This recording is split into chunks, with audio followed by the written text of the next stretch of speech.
한국교회는 12월을 맞이하여 다니엘 프로젝트라고 하는 이 기도운동을 펼치고 있습니다. 우리 교회의 표현으로 하면 기도에 정진하는 달이죠. 한국교회 5만여 교회가 있고 그 중에 1만여 교회가 이 다니엘 프로젝트, 다니엘 기도회를 우리 교회가 함께 연합하여 기도회를 하고 있습니다. 항상 기뻐하라, 쉬지 말고 기도하라, 범사에 감사하라. 이것이 그리스도 예수 안에서 너희를 향한 하나님의 뜻이니라 그랬거든요. 쉬지 말고 기도하라. 기도는 당연히 해야 되는 것인데 모여서 합니까? 이렇게 말할 수도 있겠습니다. 그러나 여러분, 쉬지 말고 기도하라고 하는 이 기도는 기도가 호흡이요 생명이기 때문에 그렇습니다. 궁극적으로 하나님의 뜻을 가장 잘 아는 시간이 기도 시간이기 때문에 그렇죠. 기도 시간에, 기도는 하나님과의 가장 친밀한 교제의 시간이요, 성도가 하나님께 다가갈 수 있는 가장 경건한 통로가 기도입니다. 그래서 기도를 통하여 하나님의 마음을 전수받고 하나님의 뜻을 이해하게 되고, 전수받은 그 내용을 가지고 우리의 삶의 자리에서 하나님의 뜻을 이루기 위해서는 기도를 해야 되겠죠. 여러분, 기도가 멈추는 순간 영혼의 호흡이 곤란이 옵니다. 하나님의 뜻을 알 수도 없고, 기도가 멈추는 순간 우리는 하나님의 뜻을 이해할 수도 없을 것입니다. 여러분, 우리의 삶이 살다 보면 호흡 곤란을 겪을 때가 있습니다. 갑자기 가슴이 딱 막히고 호흡이 곤란하다, 정신이 몽롱하고 초점이 흐려지면서 쓰러지죠. 호흡 곤란이 오면 그렇습니다. 쓰러지고야 말죠. 영적인 호흡 곤란도 마찬가지입니다. 영적인 호흡 곤란이 오면 어떤 현상이 벌어지는가? 첫째는 표정이 무표정합니다. 여러분의 표정은 환하기 때문에 기도에 살아있는 줄 믿습니다. 표정이 무표정합니다. 찬양을 불러도, 기도를 해도, 말씀을 들어도 아무런 표정의 변화가 없습니다. 두 번째, 부정적인 언어가 계속해서 입술에서 나온다는 거죠. 모든 것이 짜증스럽게, 모든 언어들이 사람을 죽이는 언어, 살리는 언어, 사람을 세우고 살리는 언어를 계속해서 잘 되도록 부추기면서 긍정적인 언어가 나와야 되는데, 영적 호흡 곤란에 걸리면 모든 시선, 말하는 것이 삐딱한 시선, 부정적인 언어들이 계속해서 나오더라는 거죠. 그러므로 기도 운동은 우리의 영혼의 생명 운동이라고 할 수 있습니다. 한번 따라해 보겠습니다. 기도 운동은 영혼의 생명 운동입니다.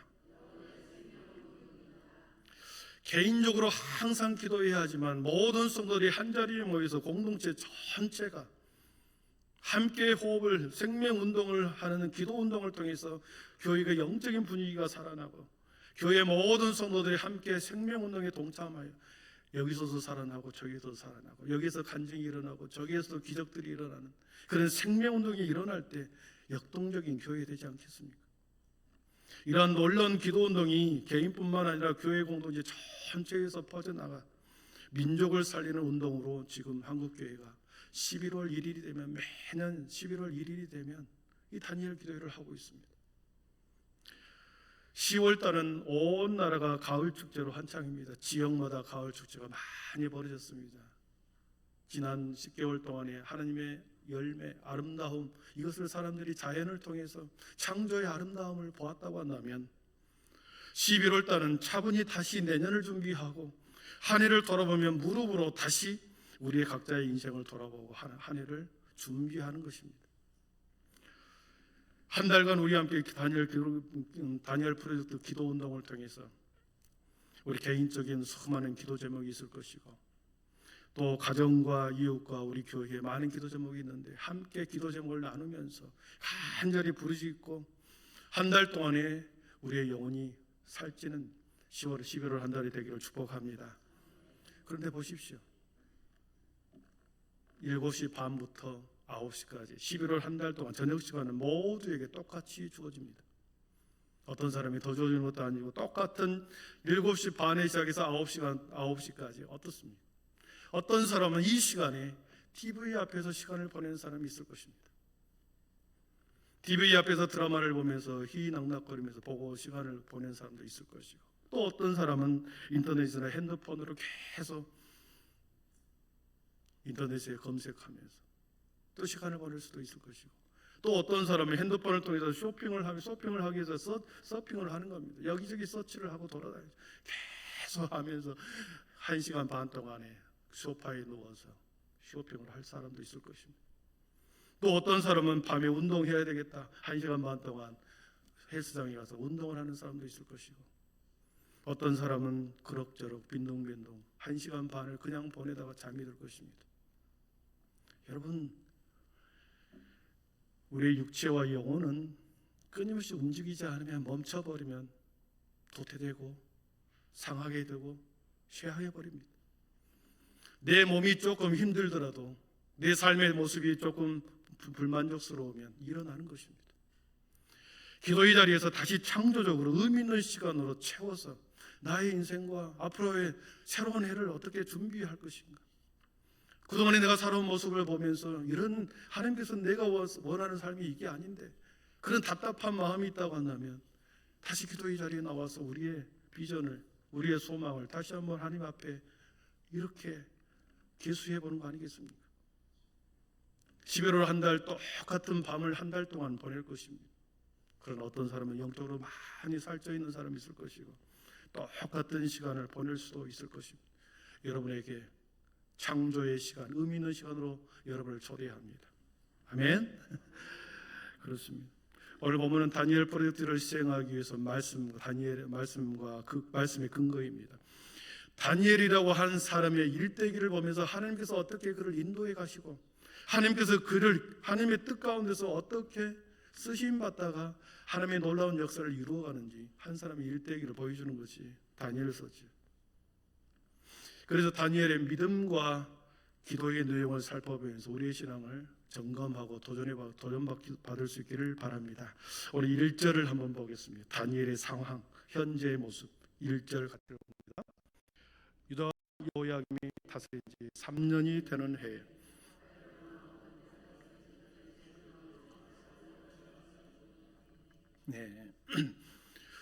느부갓네살 왕이 바벨론 느부갓네살이 침략해 오는 해는 BC 605년입니다.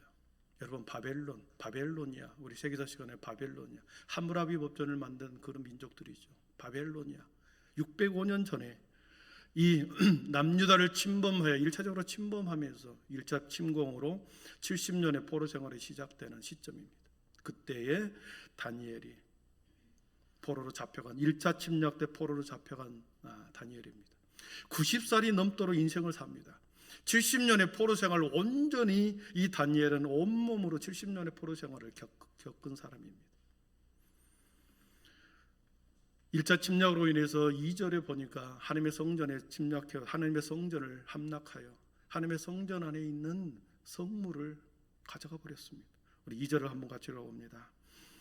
주께서 유다왕 여호야김과 하나님의 전 그릇 얼마를 그의 손에 넘기심에 그가 그것을 가지고 신할 땅 자기 신들의 신전에 가져다가 그 신들의 보물 창고에 두었더라. 아멘. 저기 말씀에서 주께서하고 넘기심이라는 단어에 밑줄을 쳐놨습니다. 여호와의 성전에 있는, 예루살렘 성전에 있는 그릇, 성물이죠. 하나님을 섬기는 성물이죠. 이 성물을 몇 개를, 전 그릇을, 얼마를 그의 손에 넘겨버렸다. 느부갓네살 왕에게 넘겨버렸답니다. 누가요? 주께서, 주님께서, 주께서라는 단어를 보니까 아도니아라는 히브리어를 사용했습니다. 아도니아, 하나님의 세 가지 이름 중에 하나죠. 능력의 이름, 권능의 이름을 할 때는 여호와 야훼라는 단어를 썼습니다. 엘로힘이라는 하나님은 모든 창조의 하나님, 창조의 하나님을 이야기할 때 엘로힘 하나님을 표현합니다. 아도나이 하나님은 모든 것을 소유하고 이 땅의 것을 통치하고 다스리시는 하나님을 표현할 때는 아도나이라는 단어를 썼습니다. 구약성경에 150번이 걸쳐서 이 아도나이 단어를 썼습니다. 하나님께서 모든 것을 소유하고 계시고 이 소유한 것을 가지고 이 땅의 모든 것을 다스리고 통치해 가시는 하나님, 아도나이 하나님입니다. 주께서 하나님의 전에 있는 그 성물을 넘겨버렸다는 겁니다. 이 슬픔의 역사, 이 비극에 있어 아프고 슬픈 사건을 누가 만들었습니까? 하나님께서 그렇게 만드신 것입니다. 여러분, 믿음의 성도들에게 말씀하시는 것은 하나님께서는 결코 하나님의 백성은 하나님의 손에 있고 이 땅의 모든 역사의 시간은 하나님의 역사를 주관하신 분은 하나님이시라는 것을 말해주고 있고, 인생을 걸고 아니한 태도로 살아가서는 결코 안 된다는 것을 또한 말씀하고 있습니다. 그래서 클리스 나치라고 하는 신학자는 이 다니엘서의 주제를 하나님의 주권이라는 단어를 쓰고 하나님의 이 역사의 주인이시다, 이렇게 다니엘서의 핵심 주제를 말하고 있습니다. 하나님의 주권, 하나님께서 모든 것을 이루어 가신다라는 것을 하나님의 손에 있다, 하나님의 권능 속에 있다, 손에 있다. 멸망하는 것도, 패배하는 것도, 슬픔의 사고를 이루는 것도 하나님의 손에 있다, 하나님의 주권 속에 있다. 이 자신의 민족 유다 민족 패망하는 것도 하나님의 손에 있었습니다. 그러나 결코 하나님의 백성이라고 해도 아니한 태도로 살아서는 안 된다는 것을 경고하고 있는 말씀입니다. 하나님께서는 때로는 불신자들을 통해서 하나님의 백성들을 매우 조롱하고 가십거리로 만들어버리기도 한다는 거죠. 하나님의 심정, 하나님의 주권을 이해하지 못하는 세속의 역사가들이 볼 때 비극적인 이 사건을 보면서 하나님의 역사는 끝났다, 하나님의 역사는 이제 끝났다라고 단정 지을 수 있으나 절대 그렇지 않습니다. 왜냐하면 하나님의 이 세상의 모든 주권자가 하나님이시기 때문에 자신의 백성들은 비록 징벌하시기는 하지만 하나님께서는 그들을 최후를 그 징벌이 반드시 최후를 뜻하는 것이 아니라는 거죠. 그 징벌과 아픔을 통해서 새로운 질서, 새로운 역사를, 내일의 역사를 새롭게 쓰기 위해서 결단하는 것입니다. 결단하는 거고 단절시키기 위해서 때로는 징벌이라는 수단을 사용하더라는 거죠. 우리의 삶의 자리에서 욕과 같은 이해할 수 없는 아픔을 경험하는 경우가 있습니다. 내가 잘못한 것에 대해서 벌받는 것은 당연하죠. 세속의 법으로 그 벌을 받는 건 당연합니다. 그러나 믿음 생활 열심히 하고 말씀대로 살아보려고 애쓰에도 불구하고 그런 일들이 벌어질 수 있습니다. 아플 수 있고 물질을 잃어버릴 수도 있고 자식들이 떠나갈 수도 있습니다. 여러분, 그랬을 때 나의 우주는 상관이 없이 계속 다른 방향으로 일이 진척이 된다. 하나님께서는 그것을 통하여 새로운 역사, 새로운 질서를 이어가기 위해서는 때로는 거둬가시기도 하고 징벌을 통하여 깨닫기도 하신다는 수단을 사용한다는 거죠. 그러나 길게 보면 하나님의 주권 속에 있기에 하나님께서는 언제나 가장 좋은 것을 예비하고 있기 때문에 그 과정은 아프고 힘들 수 있습니다. 그러나 그 결과는 하나님께서는 가장 선한 길로 인도하신다는 이 믿음이 우리 안에 있기를 축복합니다. 포로로 잡혀간 다니엘과 세 친구들이 그들의 시대적 상황이 매우 어려운 상황이었습니다.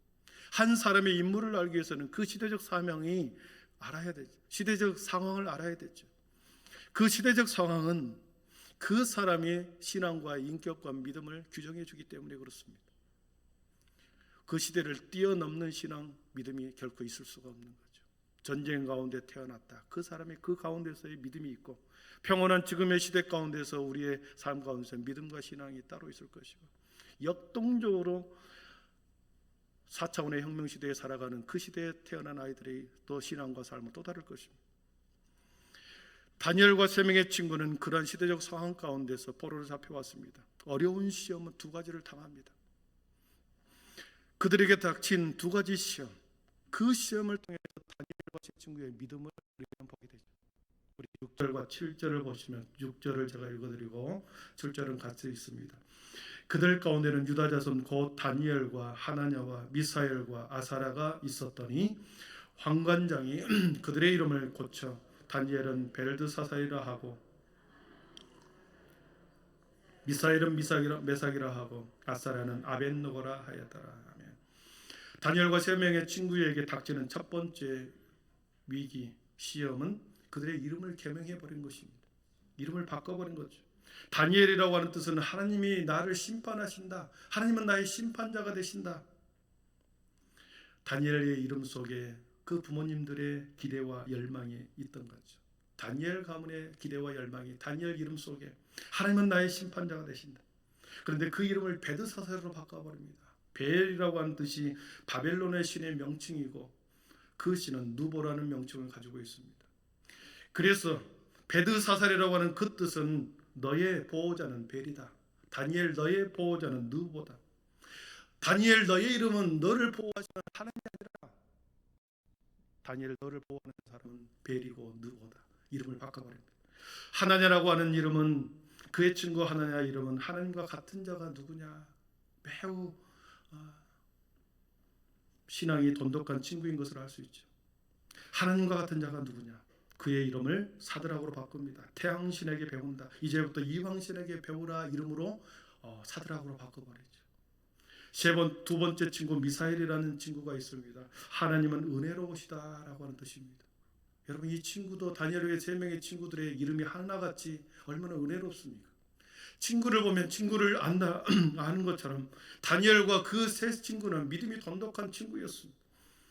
하나님은 은혜로우시다 이 단어를 메삭으로 바뀌어버립니다. 메삭, 사크라는 단어는 정욕과 욕심의 신의 이름을 말합니다. 그래서 욕망의 신과 같은 자가 누구냐 이름으로 바꿔버리죠. 그리고 마지막 세 번째 친구 아사레라고 하는 그 뜻은 하나님은 나의 도움이시다. 하나님은 나의 도움이시다. 이 이름을 아벳누고로 바꿔버립니다. 느고라고 하는 단어는 달을 숭배하는 신입니다. 그래서 아베틀은 종을 뜻하는데 너는 느고의 종이다. 이름으로 바꿔버립니다. 여러분 다니엘뿐만 아니라 그 3명의 친구는 그렇게 포로로 잡혀오자 그들의 이름이 계명하라라고 하는 큰 시험을 닥칩니다.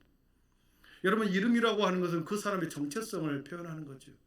그 사람을 대표하는 것은 이름 아닙니까? 신앙 고백적 의미로 이름을 주어주기도 하고 그 정체성이 그 사람의 이름 속에 들어있는 거죠. 일제 강점기 때 일본 사람이 우리의 국민성을 말살하기 위해서 창씨 개명을 했습니다. 여러분 영구 식민 지배를 하기 위해서 우리 민족의 국민성을 말살하기 위해서 사람들의 이름을 계속 바꿔버려 창씨 개명을 하게 했어요. 다니엘과 그 3명의 친구는 특별 교육을 실시한다는 이유로 그들을 특별히 대우했지만 실상은 그들을 영구 집권하기 위해서 이스라엘 민족의 근본 정체성을 훼손하기 위해서 이름을 싹 바꿔버린 것입니다. 그래서 상대방의 이름을 계속 부를 때마다 바벨론에 동조하는 사람으로 동조하게끔 만들어버린 거죠. 첫 번째 도전은 그들의 이름을 바벨론으로 바꿨고 두 번째 그들에게 믿음의 도전이 왔습니다. 이방신에 바쳐진 음식을 강요받았습니다. 우리 10절을 한번 같이 읽어보겠습니다. 10절입니다. 환관장이 다니엘에게 이르되 내가 내 주 왕을 두려워 아멘. 예, 거기까지 하겠습니다. 5절에서 그랬거든요. 왕이 지정하여 그들에게 왕의 음식과 그가 마시는 포도주를 날마다 쓸 것을 주었다. 왕이 지정하는 음식, 왕이 주는 음식만 먹게 되어 있었습니다. 여러분 만 먹어라. 그 외에는 먹지 말아라. 그 주는 것 외에 다른 것을 먹지 말아라. 생사의 갈림길에 놓여 있습니다. 받아서 먹지 않으면 죽는 거죠. 지정된 음식을 먹이도록 생사의 갈림길에 다니엘과 3명의 친구는 놓여 있습니다. 그 믿음의 도전을 받게 된 거죠. 바쳐진 음식, 지정된 음식은 바벨론 신에게 바쳐진 음식, 매일 아침에 바벨론 신에게 바쳐진 제물이었습니다. 이것을 유대 땅에서 잡혀온 그 젊은 청년들에게 계속 먹게 하면서 바벨론 신에게 나의 몸과 마음을 바칩니다. 나의 생명은 바벨론 신에게 맡깁니다라는 뜻으로 이 음식만 먹어라. 너희들의 생명은 바벨론 신에게 맡겨져 있다. 이것을 강요받은 것이죠. 사랑하는 성도 여러분, 우리 성도들도 사회생활하면서 많은 불신자들로부터 이런 유혹을 받을 때가 있죠. 회식하는 가운데 한 잔만 해라. 딱 한 잔만 해라. 다른 사람들도 다 그렇게 하고 내가 아는 장로님도 목사님도 술 마시더라 이러면서 유혹하면서 한 잔만 해라. 불신자들의 제안 속에는 저희가 있습니다. 의도가 있죠. 그들이 요구한 잔을 받아 먹고 마실 때 불신자는 속으로 쾌재를 부르죠. 그렇지, 너도 별 수 없구나. 속으로 말하는 거죠. 너도 별 수 없구나. 너가 그리스도인이라고 하면서 너도 별 수 없구나. 단순히 먹고 마시는 차원을 뛰어넘어 신앙의 정절을 잃어버린 거죠. 신앙의 정절, 신앙적인 확신, 신앙의 정절에 관한 그러한 시험이 우리 속에 계속 온다라는 거죠. 그 시험이 그 배후에 숨어 있기 때문에 이 제한이 올 때 다니엘처럼 통절해야 한다. 과감히 거절해야 한다. 한 번 양보하기 시작하면 또 다른 곳에서 계속 양보하다 보면 결국 세상 사람들의 밥이 되어버리고 조롱거리가 되어버리죠. 다니엘은 오늘 두 가지 시험을 당합니다. 계명을 강요받았고 주는 음식을 먹게 했다. 이 두 가지는 거부할 수 없는 상황이었습니다. 그러나 다니엘의 믿음은 어떤 믿음의 태도를 보이는가? 8절을 보겠습니다. 8절 같이 읽어봅니다. 다니엘은 뜻을 정하여 왕의 음식과 그가 마시는 포도주로 자기를 더럽히지 아니라 하고 환관장에게 구하니. 아멘.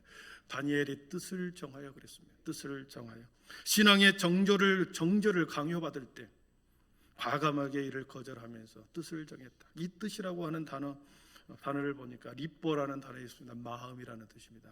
마음을 확정했다. 마음을 굳세게 정했다. 마음을 굳게 정했다. 어떤 경우에도 내 마음을 빼앗기지 않겠다. 굳게 의지의 표현이 내가 뜻을 정했다. 내가 마음을 정했다. 어려움과 시련 앞에서 마음을 지키고 유혹과 미혹 앞에서도 마음을 지키고 권력과 힘 앞에서 타협하지 않겠다라는 뜻을 정한 그 마음을 굳게 했다. 그 의미가 함축되어 있습니다. 다니엘과 제 친구는 이 믿음으로 살아갑니다. 잡혀와서 그러한 도전을 받았지만은 내가 더럽히지 아니하리라 뜻을 정하면서 그 믿음대로 그 믿음을 지키면서 1장, 2장, 3장, 4장, 5장까지 계속 살아갑니다. 풀무불에도 들어가고 모함도 당하고 채찍질도 당하는 다니엘의 모습. 그리고서 6장에 와서 다니엘의 믿음에 대한 기도가 나옵니다. 다니엘의 믿음에 기초한 기도. 그 기도가 어떤 것인가? 다니엘 프로젝트의 이 기도의 내용이 그 본론이죠. 6장 10절을 우리 같이 읽어보겠습니다. 다니엘의 기도 같이 읽습니다. 다니엘이 이 조서에 왕의 도장이 찍힌 것을 알고도 자기 집에 들어가서는 윗방에 올라가 예루살렘으로 향한 창문을 열고 전에 하던 대로 하루 3번씩 무릎을 꿇고 기도하며 그의 하나님께 감사하였더라. 이 상황은 바벨론의 왕이 다른 신에게 절을 하는 모든 사람은 내가 사자굴에 넣어버리겠다. 이러한 조서를 찍어서 전국에 방을 붙이게 한 거죠. 이 명령을 어긴 사람은 굶주린 사자굴에 던져서 죽이겠다라고 하는 사형 통고문이었습니다. 이 사형 통고문을 보면 보통 사람들은 어떻습니까? 지하로 숨거나 다른 곳으로 겁을 먹어 도망가겠죠. 그러나 다니엘은 오늘 말씀해 보니까 왕의 도장에 찍힌 것을 알고도 사형 통고문인 것을 알면서도 2층으로 올라갑니다. 2층으로 위층으로 올라갑니다. 지하로 숨어 내려가는 것이가 오히려 위층으로 반대로 올라갑니다. 그리고 멀리서도 다 볼 수 있도록 창문을 열었습니다. 보통 창문을 닫고 커튼을 치는 게 맞는데 창문을 오히려 반대로 열어놓습니다. 그리고 다 열어젖힌 후에 멀리서 볼 수 있도록 하루에 3번씩 기도하는 모습. 다니엘의 믿음에 대한 기도. 우리가 식당에 가서 누가 볼까 봐 식사 기도를 하는 것이 아니라 식사 묵념으로 끝나고 살짝 하면서 끝나버리기도 하는데 이와 같은 다니엘의 기도는 생명을 내어놓는 기도였습니다. 말씀을 정리합니다. 사랑하는 성도 여러분, 일생일대에 여러분 한번 하나님 앞에 여러분 부르짖고 기도해 본 적이 있습니까? 내 인생이 이것이 아닌데, 내가 원했던 삶이 이게 아닌데, 내 삶이 왜 이렇게 되었는가? 어디서부터 잘못되었는가? 어디서부터 다시 시작해야 되는가? 다시 한번 생명을 거는 기도 한번 여러분 하나님 앞에 드려보지 않겠습니까? 기도는 편하고 안전하고 아무 일 없을 때 하는 것이 결코 아닙니다. 편안할 때도 기도하지만 물론 기도는 절박하게 간절하게 최선을 다해야 하는 그 기도. 여러분 11월 한 달 동안 그런 기도 드릴 수 있기를 축원합니다. 기도는 상황이 좋을 때나 나쁠 때나, 우리의 형편이 좋을 때나 나쁠 때나, 좋을 때는 감사의 기도를 하고 힘들 때는 부르짖고 기도하고 간절히 절박하게 기도할 때 하나님께서는 그 사람의 기도소리를 반드시 응답해 줄 줄 믿습니다. 다니엘의 기도는 가장 위험하고 무모한 기도, 생명을 거는 기도였습니다. 다니엘의 인생이 어떻게 변했습니까? 그 민족의 총리가 되고 90살이 넘도록 거기에서 하나님의 사역을 위해서 귀하게 쓰임받는 다니엘 총리가 되지 않습니까? 11월 한 달 하나님이 다니엘이 보여줬던 그 믿음, 뜻을 정하고 마음을 확정하고 다니엘이 드린 기도, 내가 생명을 거는 기도, 그 기도를 드려서 그때는 그것이 힘들고 어려웠으나 하나님께서는 그의 모습을 보고 결국은 그의 진심과 전심을 보고 그를 애굽의 바벨론의 총리로 세워 하나님의 사역을 놀랍게 감당한 것을 보았습니다. 여러분의 육체의 질병이 있습니까? 손자 손녀들이 진로를 앞두고 있습니까? 가정에 다양한 문제들이 있습니까? 관계의 어려움이 있습니까? 물질의 문제가 있습니까?